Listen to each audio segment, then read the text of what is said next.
सुनिए, लाइक कर दीजिएगा, सब्सक्राइब कर दीजिएगा, प्लीज कमेंट में बताइएगा कैसा है। आप लोग तो कुछ भी नहीं करते हैं। तोरा मन दड़पना कहलाए रे, तोरा मन दड़पना कहलाए, भले बुरे सारे कर्मों को देखे और दिखाए, भले बुरे सारे कर्मों को देखे और दिखाए, तोरा मन दड़पना कहलाए रे, तोरा मन दड़पना कहलाए।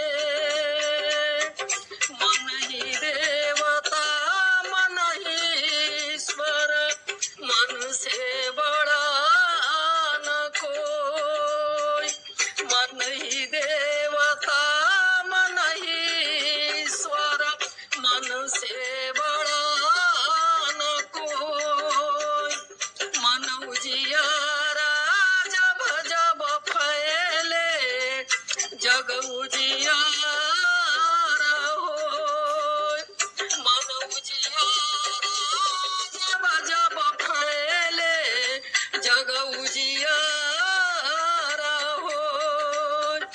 मन ही देवता मन ही ईश्वर, मन से बड़ा न कोई।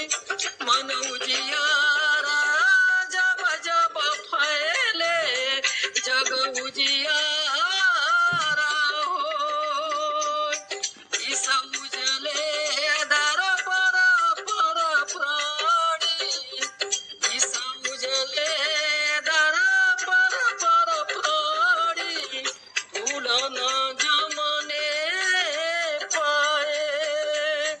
इस उजले दर पर प्राणी, धूल न जमने पाए, तोरा मन दड़पना कहलाए रे, तोरा मन दड़पना कहलाए, भले बुरे सारे कर्मों को देखे और दिखाए, भले बुरे सारे कर्मों को देखे और दिखाए, तोरा मन दड़पना कहलाए रे, तोरा मन दड़पना कहलाए। सुख की कलियां दुख के काटे, मन सबका धान। सुख की कलियां दुख के काटे, मन सबका धान।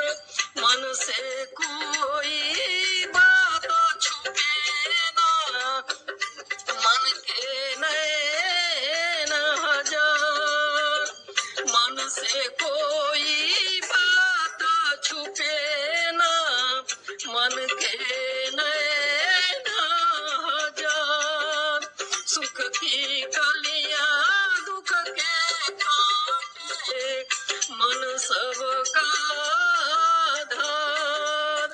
मन से कोई बात छुपे ना, मन के नैन पार। जग से काचाए भागल कोई, मन से भाग न पाए।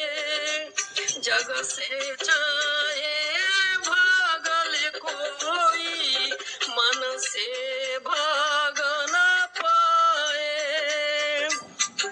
तोरा मन दड़पना कहलाए रे, तोरा मन दड़पना कहलाए, भले बुरे सारे कर्मों को देखे और दिखाए, भले बुरे सारे कर्मों को